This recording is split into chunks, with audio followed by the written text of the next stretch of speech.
Hello everybody and welcome back to another episode of Microsoft Flight Simulator, and today we are going to be seeing how much of a difference the new Virpil CM2 grip with the CM3 base will make when flying helicopters in Microsoft Flight Simulator.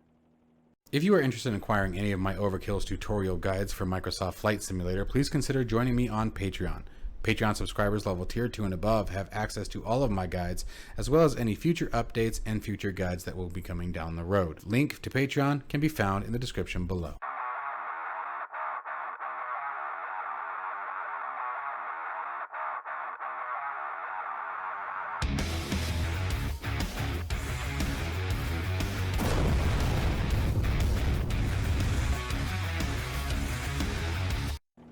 Okay, so as I said, you guys know that I've been showcasing these new Virpil controls that I have been gifted, if you will, for review, and I've been very thoroughly impressed and quite frankly far beyond what my initial expectations were.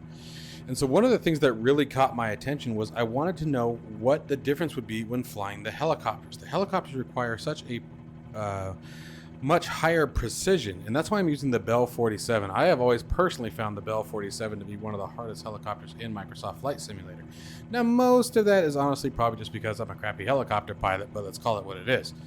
But I wanted to be able to showcase what I have discovered. So I figured we would take this opportunity. We're going to fly around the Tucson area. We're going to take a look at the San Javier mission.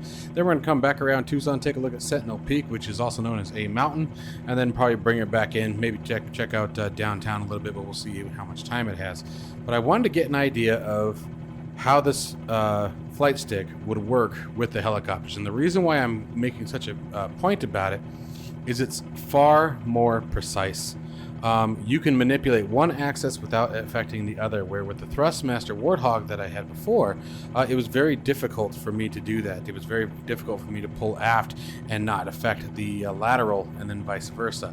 And I want to make it very clear, guys, that I am still very much a Thrustmaster fan. It definitely has its purpose. It's an excellent piece of equipment for its price point. I want to make that very, very clear. I am still an avid Thrustmaster user, and I love their products. My rudder pedals are still the Thrustmaster TPRs, and it would take a lot to get me off those, but we'll see what happens in the future. So I want to make sure that no one ever takes it as me discrediting Thrustmaster. I think they're fantastic. This configuration is a bit more expensive than the Thrustmaster Warthog, so I want to make that very, very clear that we're talking about also two different price points, but two different levels of quality. So let's go ahead and get airborne and see what happens. Now, this is going to be my first attempt in flying the Bell 47 in a very long time, and with the new flight stick on top of that. So here we go.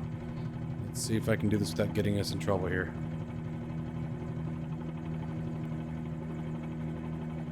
Oh. Alright, let's set back down for a second. Set back down. Okay, let's try that again. Wow, that is extremely sensitive. Extremely sensitive. So let's try this again. Here we go. Right about here.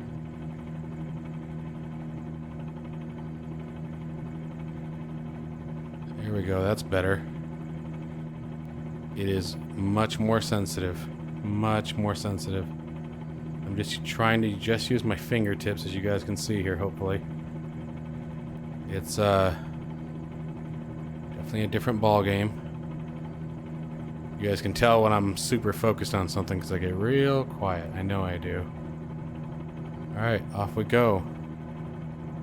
Just adding some power in here, flying over the National Guard. Oh, see. Trying to keep the cyclic in view in the simulators, that way you guys can see the relationship to what I'm doing on the Virpil in comparison to what we're seeing in the cockpit. So I want to make sure that we're on par here. It definitely is. Whoa, baby. Definitely a new experience here. Wasn't. Wow. So now that I'm getting an idea of just how light I can be on the controls, which, if my understanding is correct, is much more realistic to a real world helicopter cyclic.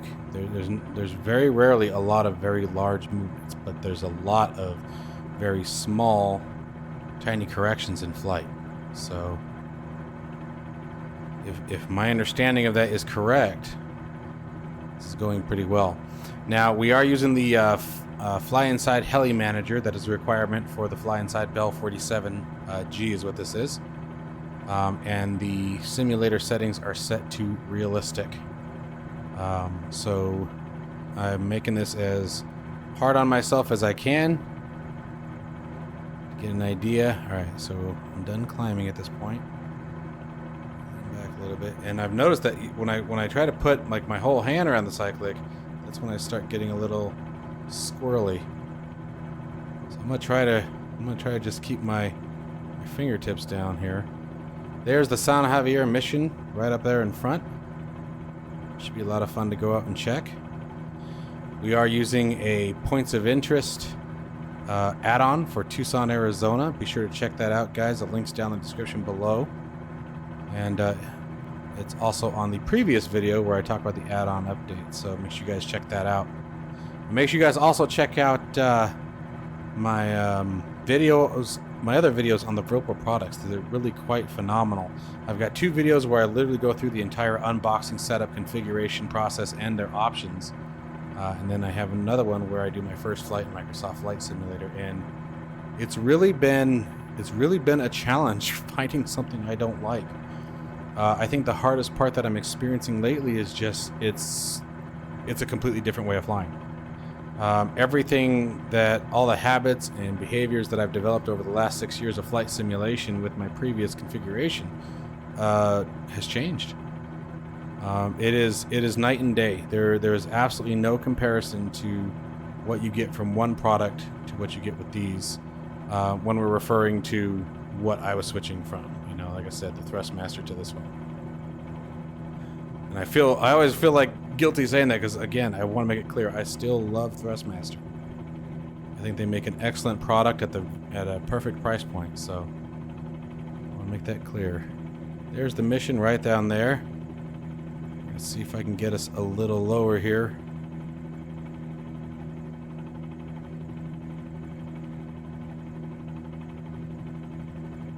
It's such a completely different feeling. I don't feel the detents. I don't feel any of the I'm gonna feel VRS if I'm not careful.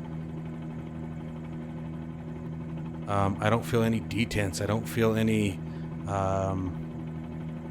flaws or hang up inside the gimbal. It's all mechanical linkages. You have independent linkages for the horizontal and the vertical axis. So it's a completely different feeling. What I really enjoy about this, and there's a couple things that after flying this now I think I'm going to work on adjusting, is the tension for the dry clutches, as well as maybe swapping out the gimbals, or the cams for different cams when using the helicopter. But this is the most controlled I have ever flown this helicopter. And some of you who are pros are probably like, well, you should keep practicing. But for me, this is a major, major improvement. The helicopter is doing what I at least am trying to get it to do when I want it to do it. It's responding very smoothly. Isn't that beautiful? Isn't that beautiful? The mission is such a gorgeous and such a very awesome place to go and visit. If you ever get the chance to come to Tucson, Arizona, guys, make sure you come check out the San Javier mission. It's a great piece of history for Tucson. A very iconic location here. Been around for a very, very long time. Very, very long time. Look at that. I can't stress it enough. I have never flown this helicopter like this. I have never had this much control over it. You guys can see how much movement I am making inside the sim in comparison to what I'm making on the actual grip, and that's because of those incredible resolution of the 2 axes. I think there are over 60,000 points of resolution on these. So it really provides the ability to make very small, rapid corrections. And it changes the flight game. It really does. All right, well, let's go ahead and move on. And let's get back into some forward motion here.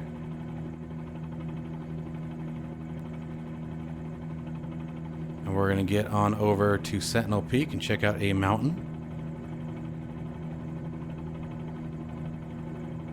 Night and day difference, guys. Night and day difference. It is amazing.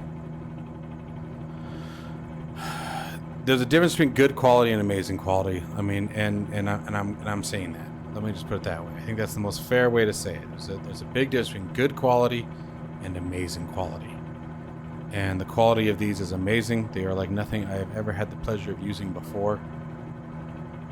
You know, somebody in the previous video called me a Virpil fanboy. I'm rapidly becoming one. I am rapidly becoming one. One of my favorite parts about this is all the real magic of this is coming from the base. It's coming from this right here. That's where most of the magic is coming from what you guys are seeing here. The grips you can actually buy independently. So you just have to buy the base once, and then as time goes on, if you want to mix up your grips and change things out, they even have one that's basically, I know it's not titled it, so I don't want to say it's a replica, but let's just say if you were to put one of their grips next to the grip of an F-14 Tomcat, you'd have a hard time distinguishing them. Let me put it that way. You know, that's one that I'd like to get, and all I have to do is pull this one out and set the new one in. And my understanding is, if memory serves, you can actually use your grip from the Thrustmaster Warthog, if you prefer that as well. Bunch of different options here, guys. Bunch of different options. And this is just amazing. This is the best I have ever flown this helicopter. And it's because I'm not fighting it. With other products that I have used in the past, I would find myself constantly, movements like this, where I was just really all over the place, you know, trying to catch it. And most of the helicopters in this simulator, for example, the Thrustmaster Warthog did fine. That's why I picked this particular helicopter, is I've always struggled with it. Where now I'm actually having a pretty darn good time with it, to be honest. Still, obviously, a lot to learn. I don't know that I'm necessarily managing my engine power and performance very well, but it looks like I'm in the green there, so hopefully I'm doing okay. That's a Sentinel Peak right out there in front of us, that little mountain on the right. So that's where we're headed. Check it out. It's definitely a cool little helicopter. I love its field of view. Got quite the field of view out of it. A big giant bubble canopy. We need to do like take a bunch of these and do like a MASH recreation. Just go recreate our own version of the show. Oh my gosh, the shenanigans that would instill there.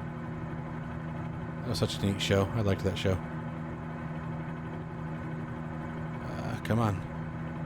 So one of the cool things this Points of Interest add-on does is it adds the San Javier mission that we just saw. He corrected the A that's up here on A Mountain. It was supposed to be white, and I can't remember what it was before. I think they had it as blue or something like that, or maybe a dark gray, something like that. But so he added that. Downtown is where those two tall buildings are up there on the right, just straight up from the transponder. Added a downtown theater. I'm assuming he's talking about Fox Theater, I believe, but we're gonna go down there, check it out. We can swing over straight from Sentinel Hill or Sentinel Peak. We'll take a peek over there and then head back to the Tucson airport. And he's also adjusted Ryan Airfield, which is behind us, and then Pinal Air Park, which is about roughly about our 10 o'clock, a few miles to the northwest. So added a tower there. That one's abandoned. And then he added the tower over at Ryan Field. It's really a good add-on. And then that in conjunction with there's another add-on that I'm using that removes all the water from the rivers here around Tucson. They almost never have anything in it. The Pantano Wash, the Santa Cruz. I want to say Santa Cruz, but for some reason I'm second guessing myself. And yes, I've lived here for 39 years and I'm second guessing myself on that. So it just sounds like I'm not right about that, but I'm pretty sure it's Santa Cruz that comes down the left side. And you got Pantano that comes way over on the right. All right, but there's our mountain. Here's Sentinel Peak there.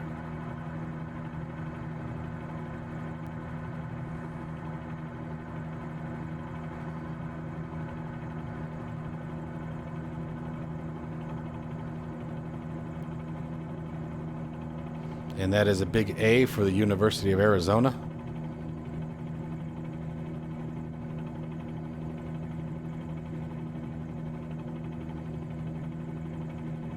Here we go.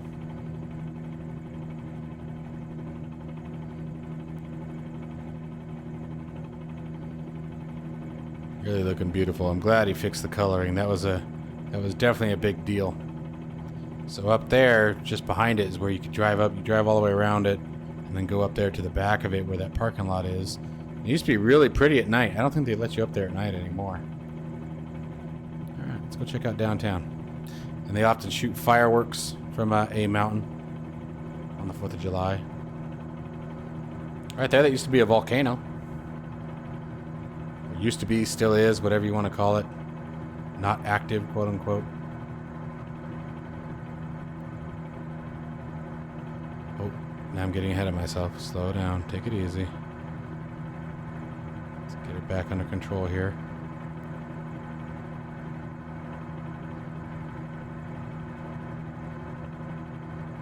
Alright.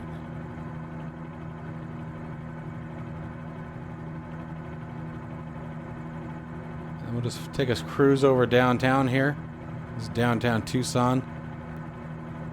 Minus all the BS trees. Most of those trees are not there. Absolutely not. Some are, but a lot of them are not. Certainly not that big. There we go. Right there, guys. There's Tucson, Arizona's versions of skyscrapers. The 3 tallest buildings in Tucson. Right there. That's it. That's all we get. That's how developed we are. Oh, beautiful. Look at that. That's the courthouse. The city and Superior there.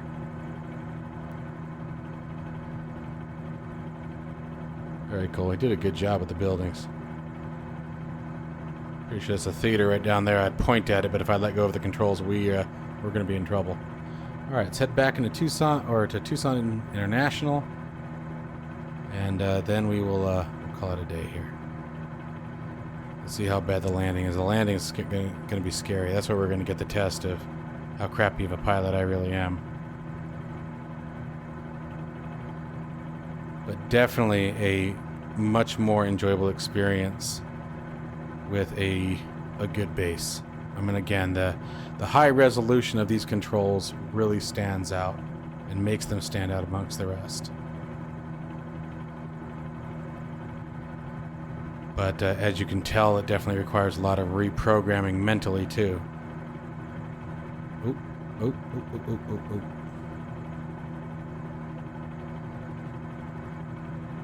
Come on. Fingertips, fingertips, fingertips. I'm getting too wonky and crazy with it. Okay, come on.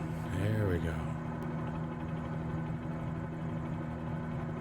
Definitely, I said definitely a game changer. Can't stop that. That's for sure.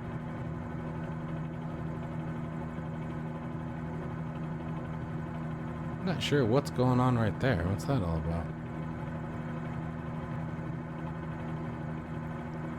And there's a couple of big giant dump trucks and excavators that we can see. I think over by the dump is where they are.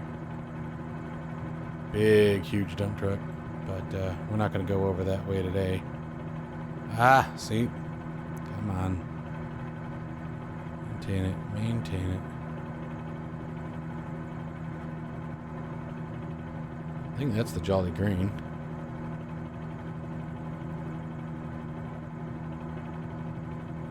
Ah, come on. Come on, baby. Get back under control.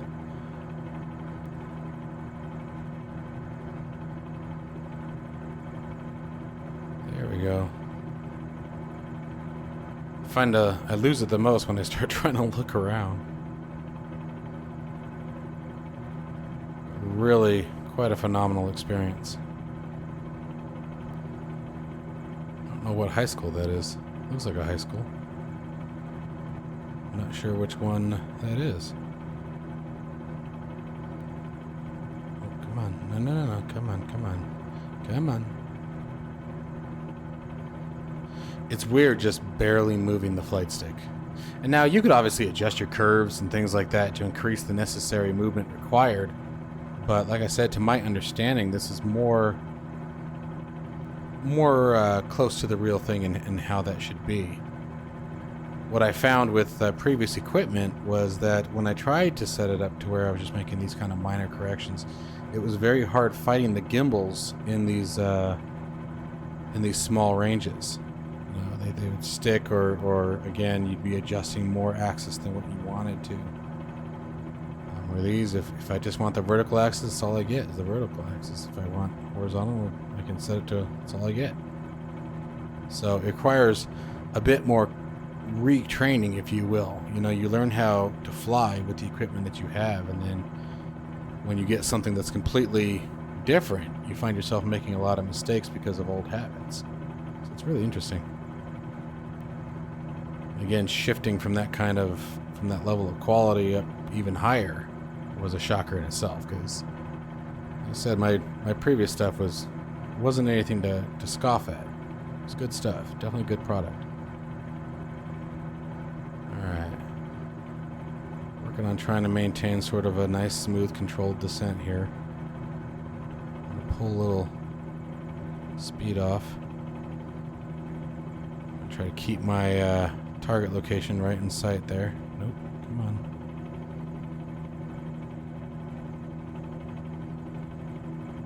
Easy, girl.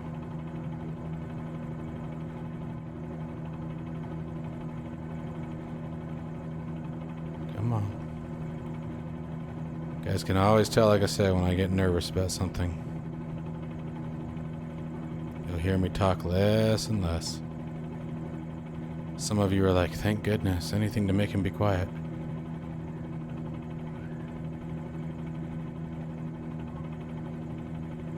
If you guys can hear my little ones playing in the background.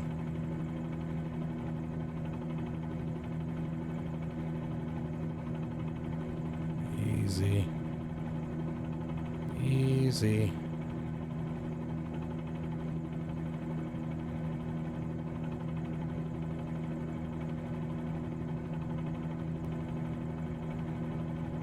Just trying to keep a nice smooth angle all the way down.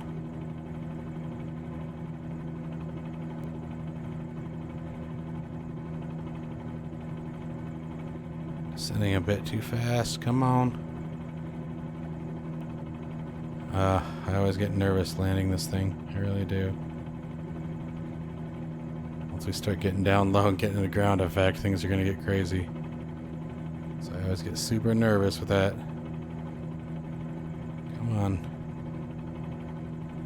Come on. Here we go. Come on. Nice delivery for the airbase. It's actually National Guard, but same diff, right? Kind of.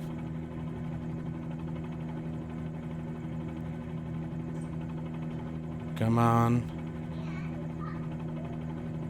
Come on.